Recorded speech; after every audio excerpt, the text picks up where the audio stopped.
बना के डाल बुलेट पहुंची जा बुलेट पहुंची जा बुलेट पहुंची जा ले चले घुमावे बुलेट पहुंची जा बुलेट पहुंची जा बुलेट पहुंची जा ले चले घुमावे बुलेट पहुंची जा बुझलिए हम सब बुझल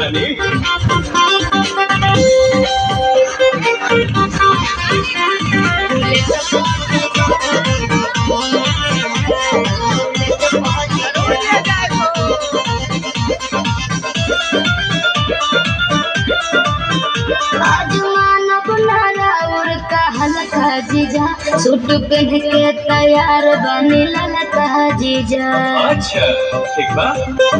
ए जीजा जी सुना जौन कहबू खाई के साली उ घर ही लिया दे हो तू कहा चॉकलेट तू पाकिट खिया दे हो मालूम ना हम चॉकलेट पाजी जा चाउमीन चाट के प्लेट पाजी जा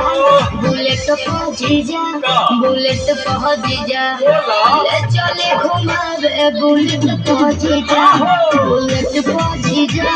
बुलेट पहुंची जा ले चले घुमावे बुलेट पहुंची जा। अरे भागत है बन कहां भागत तानी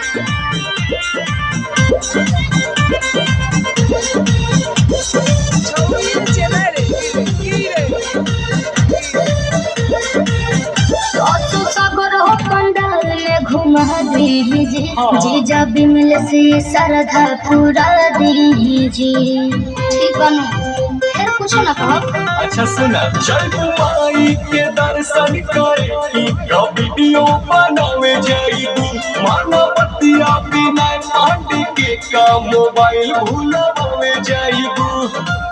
आई है नेता रॉकेट पहुंची जा कोना पर सब बने रॉकेट पहुंची जा बुलेट पहुंची जा बुलेट पहुंची जा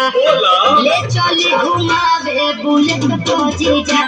बुलेट पहुंची जा बुलेट पहुंची जा ले चले घुमावे बुलेट पहुंची जा बुझनी। अच्छा तो चला।